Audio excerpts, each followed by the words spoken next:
দেশের অবস্থা ভালো না, অবস্থা খুবই খারাপের দিকে চলছে। ভারত চায় না ইউনূস সরকার একদিন বেশি থাকুক। যতদিন ইউনূস সরকার আছে মনে হয় যেন তার মাথার উপর একটা গজব, একটা পাহাড়। সে চাইতেছে যে কোনো মুহূর্তে ইউনূস সরকারকে সরাতে, কিন্তু সরাবে কিভাবে? সরাবার পদ্ধতিটা কি? দারুণ চমৎকার এক সরাবার পদ্ধতি। সেই সরাবার পদ্ধতির মধ্যে নিয়ে আসছে এই নারীবাড়ি আন্দোলন। এই এনজিওদের সাথে সম্পর্ক হলো ক্যালকাটার সাথে, দিল্লির সাথে। এদের সাথে আমাদের দেশের কোনো সম্পর্ক নেই। দিল্লির সাথে দিল্লির কথা তারা কথা বলে। দিল্লিতে যদি বৃষ্টি পড়ে তাহলে এখানে তারা ছাতি ধরে। সেই গোষ্ঠী এই গোষ্ঠী ওরা জানে নারীবাদীরা যদি এই আন্দোলনে নামে তাদের বিরুদ্ধে দেশের মানুষরা নামবে, শুধু মুসলমান না, এদেশের জনগণ তাদের বিরুদ্ধে নামবে। আর যখন জনগণ নেমে পড়বে কোন ইউনূস সরকার এক সেকেন্ডও থাকতে পারবে না। আমরা সতর্ক আছি যে কোথা থেকে আসছে।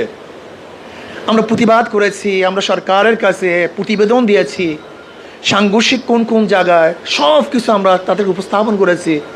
সরকার বলেছে যে প্রস্তাব মানামানি বাস্তবায়ন না, সে আমলেও নিয়েছে কথা। কিন্তু মূল ব্যাপারটা হলো কিন্তু গোটা একটা গোষ্ঠীকে, যারা এই দেশপ্রেমিক, ধর্মপ্রেমিক, যারা মানববাদী, তাদের সাথে একটা সাংঘর্ষিক অবস্থানে নিয়ে আসার জন্য সরকারকে এই প্রস্তাবনা দেওয়া হয়েছে। দেশের অবস্থা ভালো না। রজ এই কাজ করতেছে প্রায় সাকসেসের পথে। আপনাকে সতর্ক থাকতে হবে, অবশ্যই সতর্ক থাকতে হবে। দিল্লির কোনো এজেন্ডা বাংলাদেশে বাস্তবায়ন করতে দেওয়া যাবে না, ধ্বংস হয়ে যাব। আপনারা জানেন অঞ্চল নিয়ে ওদের একটা পরিকল্পনা আছে। ওরা বারবার ফেনীর ওই পোলের কথা বলে, ব্রিজের কথা বলে, ওই রাস্তার কথা বলে। ওরা কি ভেবেছে এই পার্বত্য অঞ্চল চিটাগাংকে আলাদা করে বাংলাদেশ থেকে? হ্যাঁ, এই অঞ্চলের প্রত্যেকটা মানুষ এই দিল্লির বিরুদ্ধে প্রথম আন্দোলনের সূচনা করবে ইনশাআল্লাহ। আমরা সচেতন আছি। আজকে ভারতের দালালদেরকে বলবো, যারা দিল্লির মুখে মুখ মিশিয়ে কথা বলেন, দিল্লির চিন্তা প্রকাশ করেন, দিল্লির স্লোগান দেন, দিল্লির প্রেসক্রিপশন অনুযায়ী রাজনীতি করেন, বাংলাদেশের জনগণ আপনাদেরকে চিহ্নিত করেছে। দিল্লির কোনো দাদা এবং গোলামদেরকে দেশে রাজনীতি করতে দেওয়া হবে না ইনশাআল্লাহ। এক ফ্যাসিস্টকে তাড়িয়ে আর এক ফ্যাসিস্টকে ক্ষমতায় বসাবার জন্য দেশের মানুষ আন্দোলন করে নেই। এক ডাকাত, চোর, লুচ্চা, গুন্ডা, বদমাশ এবং এক চাঁদাবাজকে সরিয়ে আর এক চাঁদাবাজকে ক্ষমতায় বসাবার জন্য জীবনের মায়া ত্যাগ করে রাস্তায় ঝাঁপিয়ে পড়ি নেই।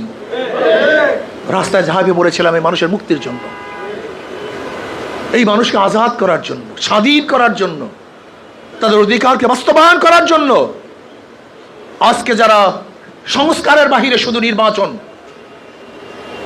নির্বাচনের স্লোগান কে দেয়? দেখেন ভারতের প্রত্যেকটা পত্রিকা, দেখেন মোদী সরকারের আলোচনা, ভারতের প্রত্যেকটা নিউজ শুধু নির্বাচন চাই, নির্বাচন চাই। শেখ হাসিনা সেখানে বসে বলতেছে নির্বাচন চাই, নির্বাচন চাই। আমরাও তো নির্বাচন চাই, কিন্তু আমরা নিরপেক্ষ নির্বাচন চাই, গ্রহণযোগ্য নির্বাচন চাই, সুষ্ঠু নির্বাচন চাই, সবার অংশগ্রহণমূলক নির্বাচন চাই। আমরা কোনো দখলদারি নির্বাচন চাই না। আর এই দখলদারি নির্বাচনকে বন্ধ করার জন্য প্রয়োজন হলো সংস্কার। আজকে প্রশাসন সংস্কার হয়নি, এমনকি নির্বাচন কমিশনের উপরে যদি মানুষের সন্দেহ থাকে, প্রশ্নবিদ্ধ নির্বাচন কমিশনের মাধ্যমে গ্রহণযোগ্য নির্বাচন হতে পারে না। কাজে আগে সংস্কার হবে, তারপর নির্বাচন হবে। এর জন্য আমাদের সতর্ক থাকতে হবে। যদি দিল্লির মত অনুযায়ী কারা আন্দোলনের সূচনা করে, তাহলে বাংলাদেশের মানুষ একত্রিত হয়ে ওদের দাঁত ভাঙ্গা জবাব দেবে ইনশাআল্লাহ। লড়াই হবে রাজপথে, আন্দোলন হবে রাজপথে। রাজপথ ছাড়ি নেই, ইনশাআল্লাহ ছাড়বো না। আল্লাহ আমাকে এবং আমাদের সবাইকে ইসলাম, দেশ এবং মানবতার কল্যাণে কাজ করার তৌফিক দান করেন।